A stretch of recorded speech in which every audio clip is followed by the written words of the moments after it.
Okay, this video is going to be on censorship uh, and on the need for people to really wake up and to try to work harder at this thing about citizen journalism, um, about being aware of things, about sharing what you know in as best a way as you possibly can. Um,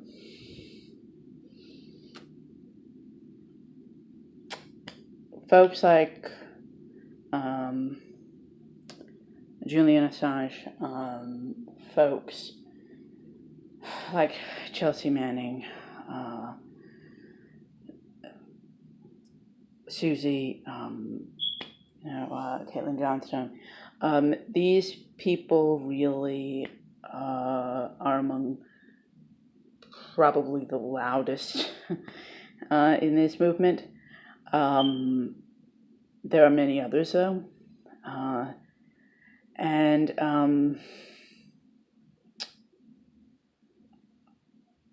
I do what I can, and I ask others to please do the same.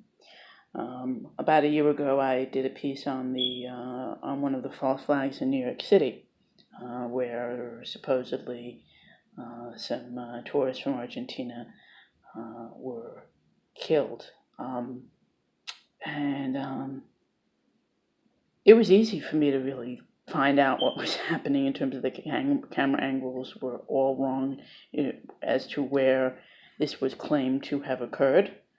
And yet somehow this still flew as many people really believing that it happened as the Associated Press and among other corporatist outlets, propaganda outlets, put out there. Me walking out there in my ankle braces and my cane, paratransit card, in hand, and I was able to find out that it was an obvious lie set. And this was when I lived in New York City, so at this point I can't get to a big city, but I can still report on what I'm seeing here, on what's happening here in Lynn, Missouri. Whenever I get my car back up and running, and if I see or hear anything about what's going on there, I'm going to restart doing more on that stuff as well, because this is critical. Last night, I was put on a 12-hour Twitter suspension for quote-unquote targeted harassment. What I did was I wrote out, and I'm not remembering the exact wording, although the way that they edited it in terms of me screenshotting it later made it a little touch more confusing, but it was basically me putting out a, shall we say, curse on the Working Families Party with Senator Warren, with my saying, may the FEC shred you as the super PAC you are, and may your lead money backers face the guillotine blades that you deserve soon.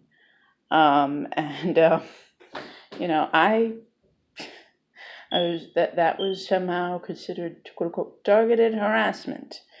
My calls for a revolution and my stating the absolute fact that the Working Families Party is truly a super PAC in how it operates, and not really even close to a truly participatory political party, in terms of having a clear platform and in terms of having a competition among different candidates that want its nomination to become, endorsed and to become their nominee. It in no way acts as that. So it acts as another line for for neoliberal Dems to get onto the ballot.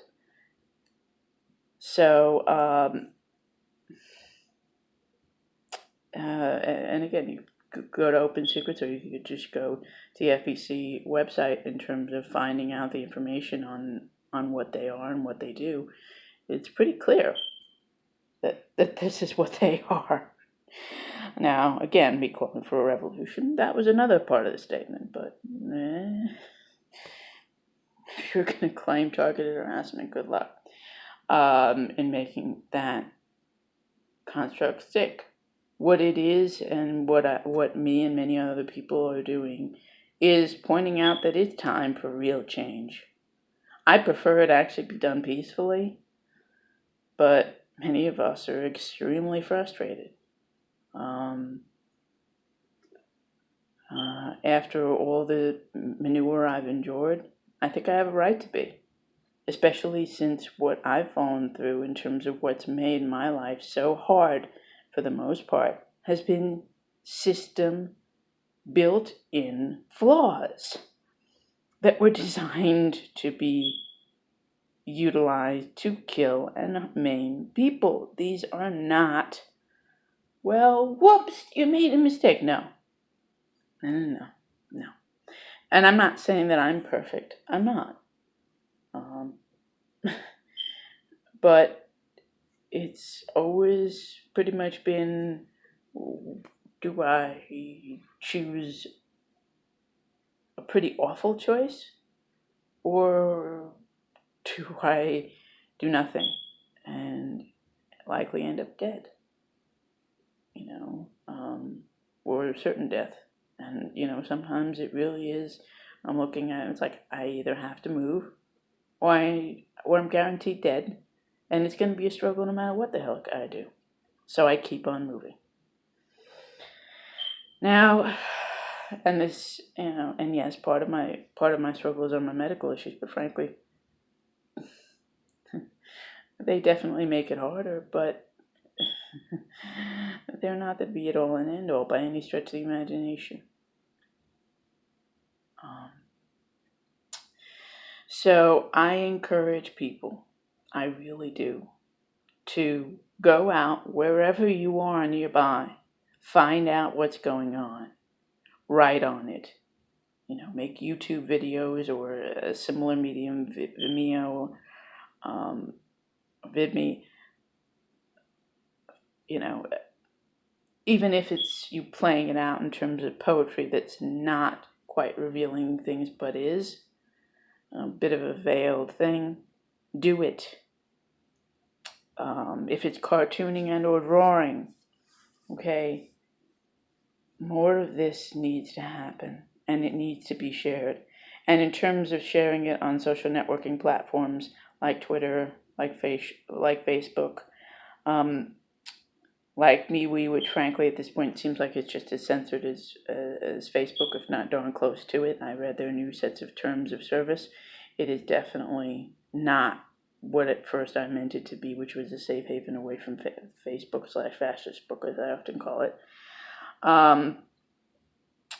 So there's Mastodon social, there's Gab AI, as two other alternatives, and I know that there are others still. There are, for longer form, there is still WordPress, which I have a WordPress blog as well.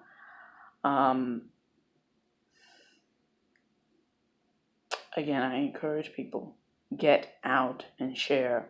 And once you have indeed a format that you like, keep copies of what you have and share it. If at all possible, have a hard copy in terms of onto a flash drive or onto a CD, because Google is really not trusted in terms of it saving it long term. Neither is Dropbox. So try to back up data whenever and wherever you can. And beyond that, have at least one account on as many platforms as you can get, so that you could share it and that you can get around blockades of censorship on Twitter and on Facebook and on MeWe to continue to share the information, which is so critical to survive and to allow others to survive.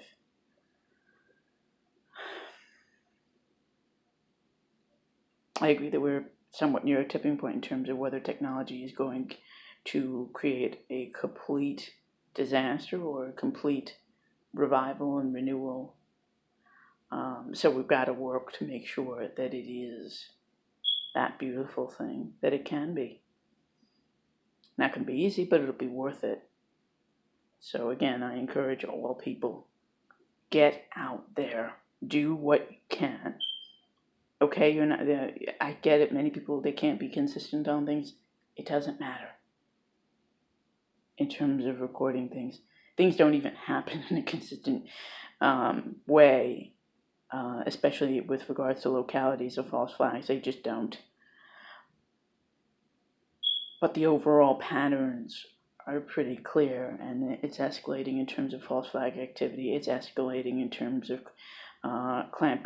downs on poor people and on homeless and on disabled.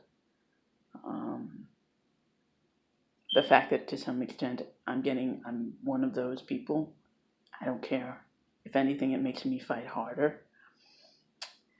And again, I encourage people, get out there, do as much as you can.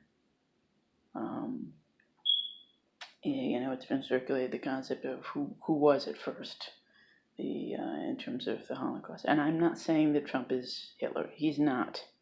He's a continuation of the pattern.